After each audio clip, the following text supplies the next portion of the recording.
Hello friends, हम लोग इससे जो है पिछले क्लास में जो है 10 क्वेश्चन सॉल्व किए थे। उसके आगे आज हम लोग फिर जो है लेकर आए 10 क्वेश्चन। ठीक है, बात करते हैं जो है पहला क्वेश्चन जो है 11 जो है पहला क्वेश्चन क्या कह रहा है शून्य है।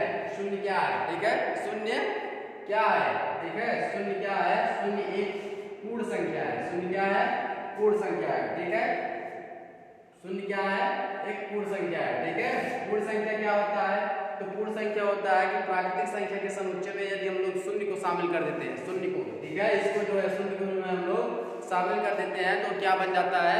पूर्ण संख्या बन जाता है। ठीक है, प्राकृतिक संख्या के समुच्चय में हम लोग क्या करते हैं? शून्य को शामिल कर देते हैं तो क्या बन जाता है? पूर्ण संख्या बन जाता है। ठीक है, तो ऑप्शन नंबर बी आपका क्या है? राइट है। ठीक है, चलिए चलते हैं अगला जो है नेक्स्ट क्वेश्चन के साथ जो है क्वेश्चन नंबर जो है 12। क्वेश्चन नंबर 12 क्या कह रहा है? कह रहा है कि -5 से बड़ी, क्या कह रहा है? -5 से बड़ी तथा +5 से छोटी। ठीक है, -5 से बड़ी और +5 से छोटी। ठीक है, +5 से छोटी सभी प्राकृतिक संख्याओं का गुणनफल पूछ रहा है। सभी प्राकृतिक संख्याओं का क्या पूछ रहा है? गुणनफल, प्राकृतिक संख्या का पूछ रहा है, ना कि जो है पूर्ण संख्या या पूर्णांक संख्या, इन सब का नहीं पूछ रहा है। क्या पूछ रहा है? प्राकृतिक संख्या का गुणनफल। ठीक है, और वो क्या होना चाहिए? 5 से जो है छोटा होना चाहिए, यानी 1, ठीक है, 1, 2, 3 गुणनफल पूछ रहा है जी, गुणनफल। ठीक है, गुणनफल 1 × 2 × 3 × 4। इसका हमें क्या पूछ रहा है? गुणनफल पूछ रहा है। कह रहा है प्राकृतिक संख्याओं का गुणनफल। ठीक है, अब जो है +5 से छोटी यही प्राकृतिक संख्या है, इसका हमें क्या करना है? गुणनफल ज्ञात करना है। ठीक है, 4 तिहाई 12, 12 दूनी 24, 24 एक्के 24, 24 एक्के 24। ठीक है, 24 एक्के 24, यानी -5 से बड़ी तथा +5 से छोटी सभी प्राकृतिक संख्याओं का गुणनफल क्या होगा? 24 होगा। क्या होगा? 24 होगा। ठीक है, ऑप्शन नंबर सी जो है आपका राइट है। ठीक है, अगर कहा जाए -5 से बड़ी तथा +5 से छोटी सभी प्राकृतिक संख्याओं का गुणनफल क्या होगा, तो ऑप्शन नंबर सी आपका क्या हो जाएगा? राइट हो जाएगा। ठीक है, बात करते हैं नेक्स्ट जो है अगला क्वेश्चन क्या कह रहा है? अगला क्वेश्चन कह रहा है कि वह सबसे बड़ी प्राकृतिक संख्या, वह सबसे बड़ी प्राकृतिक संख्या जो किन्हीं भी लगातार आने वाली 4 संख्याओं के गुणनफल को सदैव क्या करती है? पूर्णतः विभाजित करती है। क्या करती है? पूर्णतः विभाजित करती है। यानी कह रहा है कि 4 लगातार, ठीक है, क्या कह रहा है? कह रहा है कि लगातार जो है लगातार आने वाली 4 संख्या, लगातार आने वाली 4 संख्या, यानी 1, 2, 3, 4। ठीक है, 1, 2, 3, 4 लगातार आने वाली 4 संख्याओं के गुणनफल को सदैव क्या करता है? पूर्णतः विभाजित करता है। यानी 4 × 3, 4 3 12, 12 दूनी 24, 24 एक्के 24। ठीक है, 24 एक्के 24, यानी वह सबसे बड़ी प्राकृतिक संख्या जो लगातार आने वाली 4 संख्याओं को क्या करता है? 4 संख्याओं के गुणनफल को पूर्णतः विभाजित करता है। 24 ऐसा संख्या है जो लगातार 4, ठीक है, लगातार आने वाली 4 संख्याओं का जो गुणनफल होता है, लगातार आने वाली 4 संख्याओं का जो गुणनफल होता है उसको सदैव क्या करता है? उसको पूर्णतः विभाजित करता है। सदैव उसको पूर्णतः क्या कर देता है? विभाजित कर देता है। तो ऑप्शन नंबर सी जो है आपका राइट है। ठीक है, ऑप्शन नंबर सी क्या हो जाएगा? राइट। ठीक, 24 ऐसी संख्या है जो लगातार 4, ठीक है, लगातार आने वाली 4 संख्याओं का गुणनफल जो है सदैव पूर्णतः विभाजित कर देता है। ठीक है, विभाजित कर देता है। ऑप्शन नंबर सी जो है आपका राइट है। ठीक है, बात करते हैं नेक्स्ट क्वेश्चन जो है क्वेश्चन नंबर 14। ठीक है, कह रहा है कि यदि x एक प्राकृतिक संख्या है, यदि x एक क्या है? प्राकृतिक संख्या है, तो x, ठीक है, x क्वेश्चन में x+1, क्वेश्चन में x+2 हमेशा किससे विभाजित होगा? ठीक है, यदि x एक प्राकृतिक संख्या है, हम मान लेते हैं x बराबर 1। ठीक है, x बराबर क्या होता है? 1 मान ली। ठीक है, तो x क्वेश्चन में x+1, ठीक है, x+2। अब x का मान रख देते हैं 1 × 1 + 1 × 1 + 2। ठीक है, 1 × 2 × 3, ठीक है। अब 3 गुना 6, 6 एक के 6, ठीक है। 6 एक के 6 हमेशा जो है किससे विभाजित होगा, कह रहा है यदि x क्वेश्चन में x + 1 x + 2 हमेशा जो है किससे x एक क्या है, प्राकृतिक संख्या है। x एक क्या है, प्राकृतिक संख्या है। जो x + 1 x + 2 हमेशा जो है x + 2 हमेशा जो है किससे विभाजित होगा, तो वह संख्या क्या है, x 6 है। क्या है, 6 जो है हमेशा जो है विभाजित करेगा। ऑप्शन नंबर सी जो है आपका क्या है, राइट है, ठीक है। अब बात करते हैं क्वेश्चन नंबर 15 का जो है अगला क्वेश्चन जो है, अगला क्वेश्चन कह रहा है, अगला क्वेश्चन क्या कह रहा है, अगला क्वेश्चन कह रहा है कि -100 तथा +100, -100 तथा +100 के बीच कितने पूर्णांक आते हैं, कितने पूर्णांक आते हैं, -100 तथा +100 के बीच कितने पूर्णांक आते हैं। बात करते हैं पूर्णांक जो होता है धनात्मक, ऋणात्मक तथा शून्य होता है, धनात्मक, ऋणात्मक तथा शून्य होता है, उसी को हम लोग क्या कहते हैं, पूर्णांक कहते हैं, ठीक है, पूर्ण संख्या, ठीक है। बात करते हैं पूर्ण संख्या जो है यह धनात्मक, ऋणात्मक तथा शून्य संख्या का जो समुच्चय होता है उसे हम लोग क्या कहते हैं, पूर्णांक कहते हैं, ठीक है। क्या कहते हैं, पूर्णांक। यानी कह -100 तथा +100 के बीच जो है, ठीक है, -100 तथा +100 के बीच क्या आता है, तो -99 आता है और -98 लिख सकते हैं, डॉट डॉट डॉट, यहाँ पर जो है -2 -1 0 हो गया, उसके बाद 1 2 डॉट डॉट डॉट, यहाँ पर हम लोग जो है 99 98 लिख सकते हैं और 99, ठीक है। अब ये क्या है, ये इसको हम लोग क्या कहते हैं, पूर्णांक कहते हैं, ठीक है। क्या कहते हैं, पूर्णांक कहते हैं। कह रहा है कि -100 तथा +100 के बीच का बात कर रहा है, ठीक है। यानी यहाँ से 1 से लेकर 99 तक ये है और 1 से लेकर 99 तक ये है। 99 + 99, 99 + 99 कितना हो जाएगा, तो 98 हो जाता है, ठीक है, 198 हो जाएगा, ठीक है। प्लस यहाँ पर 0 1 है, ठीक है, 0 1 है तो 1 इसमें जोड़ देंगे, कितना हो जाएगा, 199 हो जाएगा।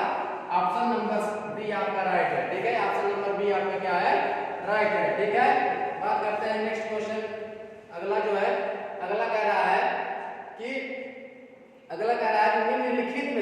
निम्नलिखित में से कौन सा सही नहीं है, निम्नलिखित में से कौन सा सही नहीं है, निम्नलिखित में से कौन सा सही नहीं है, ठीक है। इसमें से जो ऑप्शन दिया गया है इसमें से कौन सा सही नहीं है उसके बारे में पूछ रहा है, ठीक है। ऑप्शन नंबर ए क्या कर रहा है, एक ना तो अभाज्य है और ना ही भाज्य है, तो ऑप्शन नंबर सी आपका सही है। इसमें क्या पूछ रहा है कि वो कौन सा सही नहीं है उसके बारे में पूछ रहा है, तो ऑप्शन नंबर ए आपका क्या है, सही है, ठीक है। बी कह रहा है कि 0 ना तो धनात्मक है और ना ही ऋणात्मक है, तो ये भी आपका क्या सही है, ठीक है। सही जो नहीं है उसके बारे में पूछ रहा है, ठीक है। ये दोनों ऑप्शन आपका क्या है, सही है, ठीक है। ऑप्शन नंबर सी क्या कह रहा है कि यदि p और q सम है, यदि हम किसी दो संख्या का गुणनफल करते हैं तो वो क्या होता है, सम यदि आ रहा है तो p और q हमेशा क्या सम रहेगा, तो ये आपका क्या हो जाएगा, गलत हो जाएगा, ठीक है। ये आपका क्या हो जाएगा, गलत हो जाएगा। मान लीजिए यहाँ पर जो है 6 क्या है, सम है, 6 क्या है, सम है, तो इसका जो है हम लोग 2 × 3 कर देंगे, तो यहाँ पर 2 एक सम है और ये 3 है, ये क्या है, विषम है, ठीक है, ये क्या है, विषम है। यानी हम क्या कर सकते हैं कि दो संख्याओं का गुणनफल जो है हमेशा जो है दो संख्याओं का जो है गुणनफल जो है सम ही नहीं रहेगा, जो दोनों संख्या जो है सम नहीं रहेगा, वह विषम भी हो सकता है, सम भी हो सकता है। यहाँ पर देखिए एक सम है, एक विषम है, इसका दोनों मल्टीपल करने के बाद हम लोग जो है यहाँ पर देखिए सम प्राप्त हो रहा है, क्या हो रहा है, सम प्राप्त हो रहा है, ठीक है। तो ऑप्शन नंबर ये आपका क्या है, गलत है, ठीक है। ऑप्शन नंबर आपका क्या है, गलत है। √2 एक अपरिमेय संख्या है, तो ये आपका क्या है, सही है, ठीक है। क्वेश्चन के अनुसार जो है ये आपका क्या हो जाएगा, राइट हो जाएगा, ठीक है। क्वेश्चन में पूछ रहा था सही नहीं है, कौन सा सही नहीं है, तो ये क्या है, ये गलत है, ठीक है, सही नहीं है, तो ये आपका क्या हो जाएगा, राइट हो जाएगा, ठीक है। बात करते हैं अगला नेक्स्ट क्वेश्चन जो है, अगला नेक्स्ट क्वेश्चन क्या कर रहा है, कह रहा है पाई माइनस ई है, पाई माइनस ई है, पाई माइनस ई क्या है, एक अपरिमेय संख्या है, क्या है, एक अपरिमेय संख्या है। पाई का मान क्या होता है, पाई का मान होता है 3.14, 3.14। पाई का मान क्या होता है, पाई का मान होता है 3.14 होता है, ठीक है, 3.14। एक्सपोनेंशियल ई का मान क्या होता है, एक्सपोनेंशियल ई का मान क्या होता है, तो 2.71 होता है। एक्सपोनेंशियल 2 का मान क्या होता है, एक्सपोनेंशियल ई का मान क्या होता है, 2.71 होता है, क्या होता है, 71। अब कह रहा है कि पाई माइनस ई, यानी पाई माइनस ई करना है, पाई माइनस क्या करना है हमको, ई कर देना है, तो क्या हो जाएगा, यहाँ पर कर सकते हैं कि 3.14, ठीक है। यहाँ पर जो है ऐसी संख्या आता रहेगा, ठीक है। उसके बाद 2.71, ठीक है। अब इसको हम लोग क्या कर देंगे, घटा देंगे, ठीक है, माइनस कर देंगे।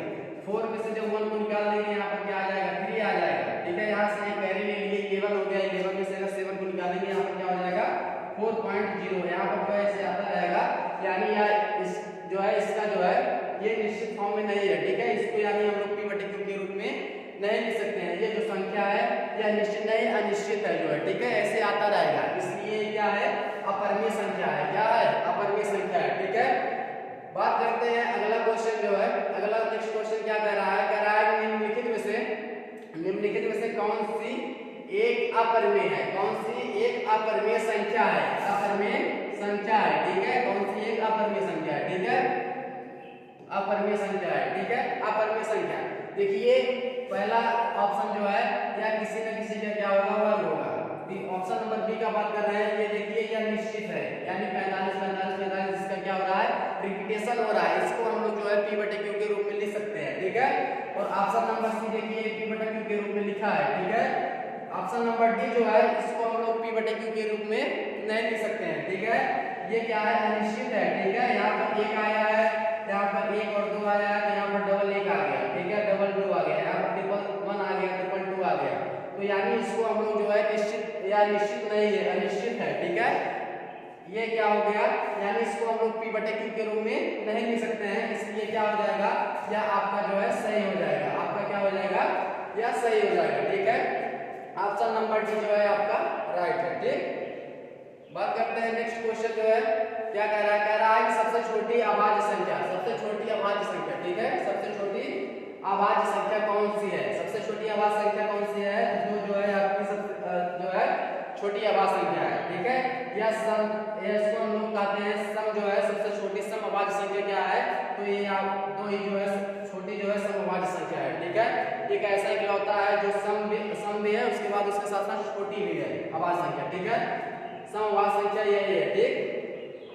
नेक्स्ट जो है अगला क्वेश्चन क्या कह रहा है, कह रहा है कि सबसे छोटी, ठीक है, सबसे छोटी 4 अभाज्य संख्याओं का योग क्या होगा, ठीक है। सबसे छोटी 4 अभाज्य संख्याओं का योग क्या होगा, तो सबसे छोटी 4 अभाज्य संख्या क्या क्या है, तो 2 हो गया, ठीक है, क्या हो गया, 2 हो गया। उसके बाद गुणनफल योग पूछा है ना, योग क्या होगा, 2 हो गया, प्लस यहाँ पर 3 हो गया, प्लस 5 हो गया, प्लस 7 हो गया, ठीक है। ये क्या है, अभाज्य संख्या है, क्या है, ये अभाज्य संख्या है। और हमसे जो है ये क्या पूछ रहा है, योग पूछ रहा है, ठीक है। क्या पूछ रहा है, इन अभाज्य संख्याओं का क्या पूछ रहा है, योग पूछ रहा है, ठीक है। तो 2 + 3 कितना हो जाएगा, 5, और 5 में 5 को जोड़ देंगे क्या हो जाएगा 10, 10 में जो है 7 को जोड़ देंगे क्या हो जाएगा 17। ऑप्शन नंबर सी जो है आपका राइट है। सबसे छोटी 4 अभाज्य संख्याओं का योग क्या होता है, 17 होता है, ठीक है। सबसे छोटी जो है अभाज्य संख्याओं का योग क्या होता है, सबसे छोटी 4 अभाज्य संख्याओं का योग 17 होता है, ठीक है। फिर मिलेंगे अगले जो है वीडियो में जो है, धन्यवाद।